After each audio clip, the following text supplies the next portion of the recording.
অবসরপ্রাপ্ত বিচারপতি অভিজিৎ গঙ্গোপাধ্যায়, বিচারপতি অমৃতা সিনহা, বিচারপতি রাজশেখর মান্থা সহ আরও অনেকে যারা রাজ্যের শাসক দলের দুর্নীতির বিরুদ্ধে কড়া মনোভাব দেখিয়েছেন। শাসক দল তাদের সকলকেই নানানভাবে কটূক্তির মাধ্যমে আক্রমণ এবং অপমান করেছেন। আসলে আদালতটাকে নিজেদের পার্টি অফিস মনে করে যা ইচ্ছে তাই করার চেষ্টা করেছিল, যেটা বিচারপতিরা নানান সময় দৃঢ় পদক্ষেপের মাধ্যমে আদালতের ক্ষমতার দুর্বৃত্ত দলকে বুঝিয়ে দিয়েছেন এবং সেই কারণে শত কিছু সত্ত্বেও মানুষ এখন আদালতের প্রতি অগাধ ভরসা রয়েছে। রাজ্যে চাকরি দুর্নীতির মামলায় বিচারপতির অত্যন্ত কড়া মনোভাবে বেশ চিন্তায় দুর্বৃত্ত দল এবং সেই একই সঙ্গে খুব আশাবাদী সেই সমস্ত চাকরি প্রার্থীরা যারা প্রতারিত। বিচারপতি দেবাংশু বসাক দরকারে যে কোনো পদক্ষেপ নিতে পিছপা হবেন না, সেই ইঙ্গিতই দিয়েছেন, যাতে দুর্নীতিগ্রস্তদের বুক কেঁপে গেছে।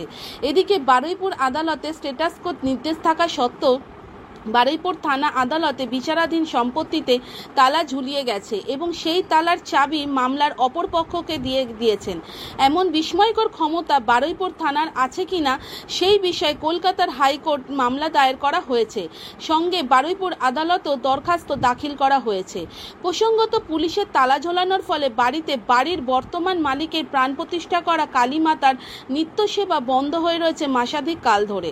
পুলিশের সঙ্গে যোগাযোগ করার চেষ্টা করেও কোনো লাভ হয়নি। বাড়ির বর্তমান মালিকের মতে এ ঘটনা নিয়ে স্থানীয় মানুষ যথেষ্ট হতচকিত এবং আইনের ঊর্ধ্বে পুলিশের কাজকর্মে মানুষজন বীতশ্রদ্ধ।